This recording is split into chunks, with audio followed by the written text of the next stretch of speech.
बच्चों हम डिस्कस कर रहे हैं एप्लीकेशंस ऑफ गॉस थ्योरम। और लास्ट लेक्चर में हमने पहले दो एप्लीकेशन डिस्कस किए थे और हमारे सिलेबस में 3 एप्लीकेशंस हैं। थर्ड एप्लीकेशन आज हमें डिस्कस करना है, क्या electric field intensity due to a uniformly charge thin spherical shell. First application कौन सा था? Due to a line charge. Second application क्या था? Due to infinitely thin plane sheet of charge.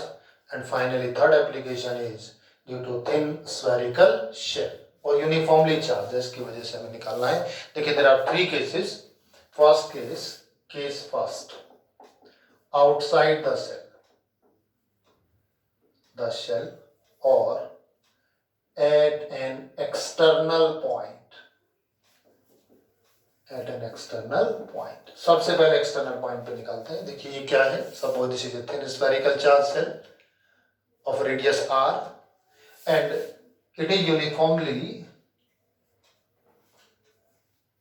distributed. The charge is uniformly distributed on this spherical shell.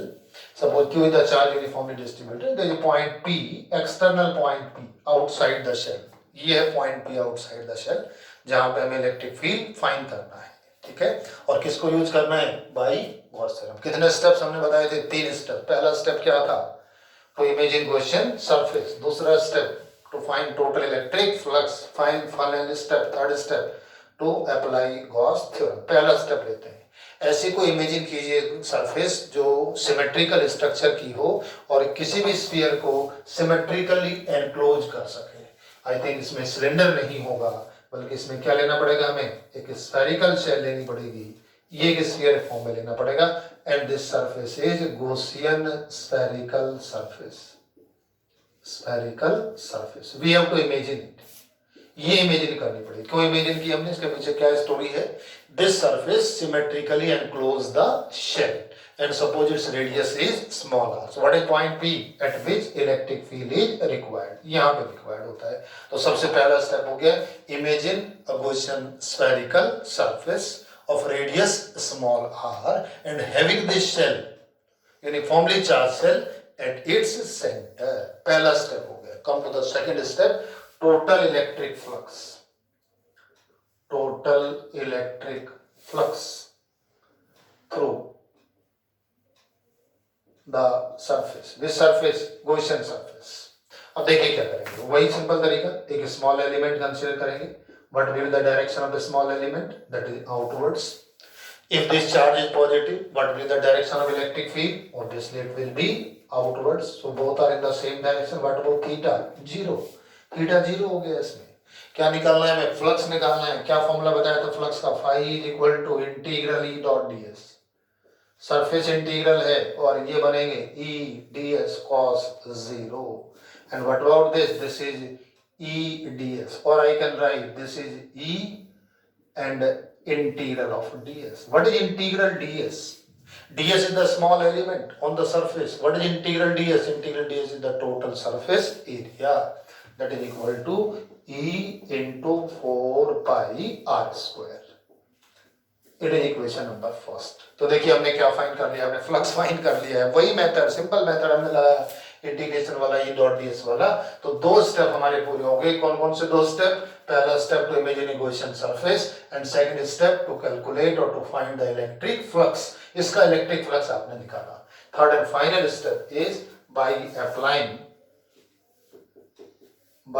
Applying Gauss theorem.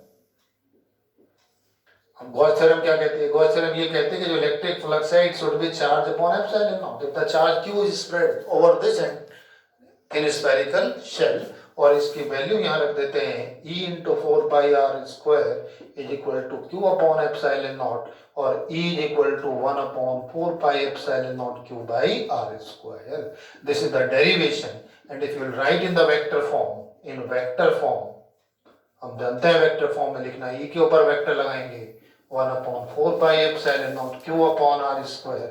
क्या लगाते हैं? r cap लगा देते हैं। What is this r cap? r cap अगर लगाओगे यहाँ पर ये आर कैप क्या हो जाएगा, रेडियली किधर हो जाएगा, आउटवर्ड, किससे, फ्रॉम पॉजिटिव चार्ज। नहीं तो यहां तक भी लिख के छोड़ सकते हैं, मैग्नीट्यूड डायरेक्शन डिपेंड करेगा, अगर चार्ज पॉजिटिव है तो अवे और अगर नेगेटिव होगा तो टुवर्ड्स होगा। और ये तो वेल नोन फॉर्मूला है हमारे पास, बड़ा इंपॉर्टेंट फॉर्मूला था, पहले पढ़ा था, किसकी वजह से पढ़ा था, due two point charge. Point charge की वजह से पढ़ गए हैं अब ये फॉर्मूला, अगर क्यों चार्ज है आर डिस्टेंस पे इलेक्ट्रिक फील्ड होता है। अब देखिए इसका कितना बढ़िया कंक्लूजन निकल के आएगा, हम ये इमेजिन कर सकते हैं जो चार्ज इसके ऊपर यहाँ पर यूनिफॉर्मली स्प्रेड है, this charge can be assumed to be kept at point O, at center O, and from this charge Q at distance R the electric field is given by this formula। तो ये वही value आई, उतना ही electric field आया जितना अगर हम charge को कहाँ पे एज्यूम कर लें, सेल के सेंटर पर एज्यूम करें और उससे R डिस्टेंस पे इलेक्ट्रिक फील्ड निकालें, that will give you the same result, एक रिजल्ट ही आया। चलिए सेकंड केस लेते हैं, case second, on the surface of the shell। अगर हम यही रिजल्ट शेल की सरफेस पे निकालना चाहें, then P point will shift on which here, P point इस पे शिफ्ट हो जाएगा, और जब P point, so point P will shift, कहां शिफ्ट हो जाएगा बताइए, at the surface, which surface of the shell। और जब ऐसा हो जाएगा तो बताइए स्मॉल आर किसके इक्वल हो जाएगा, कैपिटल आर के इक्वल हो जाएगा कि नहीं। ये स्मॉल आर है और ये कितना है, कैपिटल आर है, capital R the radius of the shell, तो ये पी पॉइंट यहाँ आते ही दोनों इक्वल हो गए और ये वैल्यू यहाँ रख दीजिए। So electric field is equal to 1/4 pi epsilon nought Q upon R square. और ये कौन सा रिजल्ट आया, ये रिजल्ट कैसा आएगा, ये शेल का रिजल्ट है, कब, on the surface where R is the radius of the surface, so throughout the surface it will remain constant, it is inversely proportional to the R square but it will remain constant, इसमें कोई change नहीं है। तो second part हुआ, now we take the another part, कौन सा वाला part लेते हैं, थर्ड पार्ट लेते हैं, और थर्ड पार्ट कौन सा रहेगा, इनसाइड द शेल। अब देखिए थर्ड केस ले रहे हैं, कौन से वाला, इनसाइड द शेल और at an internal point, internal point. अगर हम इंटरनल पॉइंट पे लेना चाहते हैं, if this point P shifted over here, अगर ये पॉइंट P यहां पर आ जाए तो देखिए ये गॉसियन सरफेस बनेगी, ये गॉसियन सरफेस बनेगी, और बाहर से हम इसको हटा देते हैं, ये अब गॉसियन सरफेस यहां से हटा दीजिए, ये बनेगी, this is the Gaussian surface. और अगर ये गॉसियन सरफेस है यहाँ पर, तो अब क्या करेंगे, यहाँ पे हमें फाइंड करना है इलेक्ट्रिक फ्लक्स गॉसियन सरफेस से।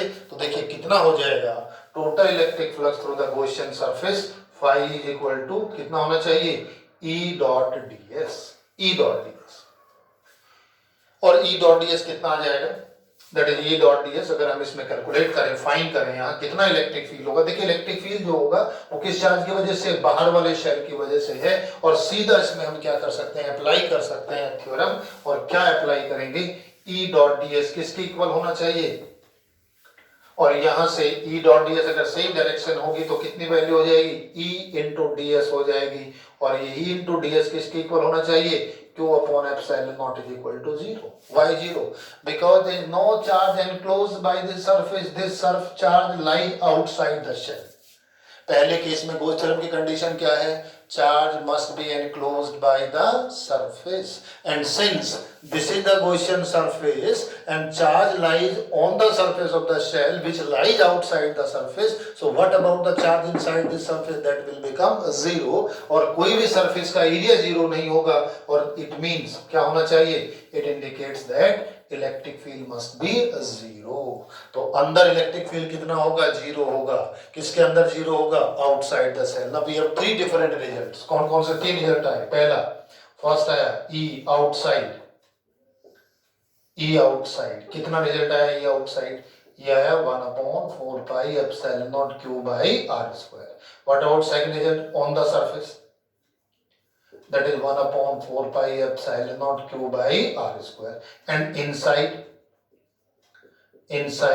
is equal to 0। तो शेल की वजह से there are 3 results for the shell, on outside external region, on the surface internal region, and these 3 graphs can be, and these 3 results can be explained with the help of a graph also। चलिए graph की help से हम बना के दिखाते हैं कैसे बनाएंगे। अगर हम इसी को यहां से ग्राफ बनाएं तो देखिए क्या बनेगा, ये कोई शेल मान लेते हैं, और ये जो शेल है इसका रेडियस कितना है, R है, इधर R ले लीजिए, इधर इलेक्ट्रिक फील्ड ले लीजिए, ये एक्सिस बनाते हैं और इसके ऊपर ये क्या है, पॉजिटिव चार्ज है, ये पॉजिटिव चार्ज है। देखो क्या होगा, यहां से यहां तक हो, ये डिस्टेंस बताओ कितना, ये डिस्टेंस R के इक्वल हो गया, और अगर R के डिस्टेंस के इक्वल हो गया तो R से अंदर इलेक्ट्रिक फील्ड कितना बताया हमने, 0 बताया। कौन सा वाला रिजल्ट होगा, 0 होगा। तो यहां से अंदर ग्राफ कैसा आएगा, स्ट्रेट लाइन आएगा। इलेक्ट्रिक फील्ड y एक्सिस पर है, ये x एक्सिस पर है, it means electric field is 0। And as soon as we reach the point, this which point on the surface of the shell, जैसे ही सरफेस पर जाएंगे तो इलेक्ट्रिक फील्ड की वैल्यू कितनी हो जाएगी, Q upon R square. R constant है, Q कांस्टेंट है, दैट विल रिमेन कांस्टेंट। मान लीजिए कोई कांस्टेंट वैल्यू यहां से आ जाती है और ये रिजल्ट इसमें आएगा, ये रिजल्ट आ जाएगा। This is the result. ये कितना आएगा, E is equal to 1 upon 4 pi epsilon nought Q by R square. ये वाला रिजल्ट आ गया, ये वैल्यू मान सकते हैं। What about next, further as R increases, then R increases, electric field decreases. R increases, electric field decreases. R square के inversely proportional है और ये इनवर्सली प्रोपोर्शनल का ग्राफ आ जाएगा और ये हो जाएगा E is equal to 1 upon 4 pi epsilon nought Q by R square. ये कौन सा रीजन हुआ, आउटसाइड। ये कौन सा रीजन हुआ, इनसाइड। और ये क्या हुआ, that is on the surface, on the surface. ये ग्राफ हो गया। तो this is the graphical representation of the electric field due to a thin charge spherical shell. तीनों केसेस में हमने क्लियर कर दिए। थर्ड पहला आउटसाइड, सरफेस एंड इनसाइड, तीनों क्लियर हो गए इसमें।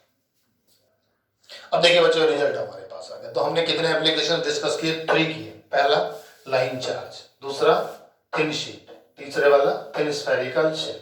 लाइन चार्ज का रिजल्ट कितना आएगा, तीनों की समरी हम डिस्कस करें। लाइन चार्ज का जो रिजल्ट था, यहां से इस पॉइंट पे निकाला था आपने E equal to lambda upon कितना आया था, 2 पाई एप्सिलॉन नॉट R। ये रिजल्ट हमारा आया था। किसकी वजह से आया था, ड्यू टू दिस रिजल्ट। ये हमने प्रूव किया था। दूसरे वाला कौन सा निकाला आपने, शीट का निकाला, और शीट की वजह से जो हमारा रिजल्ट आया वो कितना आया बच्चों, that is sigma upon 2 epsilon not. Direction वही रहेगी, इसमें भी डायरेक्शन का रूल सेम है, इसमें भी डायरेक्शन का रूल सेम है। कौन सा वाला सेम है, away from positive charge and towards negative charge. ये R के इनवर्सली प्रोपोर्शनल है, यहां R पर डिपेंड नहीं करता है। और ये तीसरे वाला केस है जो शेल का हम निकाल रहे हैं, ये आउटसाइड R पर डिपेंड करेगा, ऑन द सरफेस कांस्टेंट होगा, इनसाइड 0 होगा। तो ये 3 एप्लीकेशन हमने डिस्कस किए और इसके भी हमने 2 पार्ट लिए, 2 पॉजिटिव शीट के लिए, एक पॉजिटिव दूसरा नेगेटिव शीट का लिया। तो ये जितने भी हमने एप्लीकेशन डिस्कस किए हैं, इन सब में हमने गॉस थ्योरम को यूज किया है और काफी आसानी से हमने इनको डेराइव कर लिया है। इन ऑल दी 3 डेरिवेशन जब we have taken only 3 steps, उन 3 स्टेप्स में हमने तीनों डेरिवेशंस को 3 स्टेप्स में हमने सॉल्व कर दिया है। So this is all about Gauss theorem and it's applications.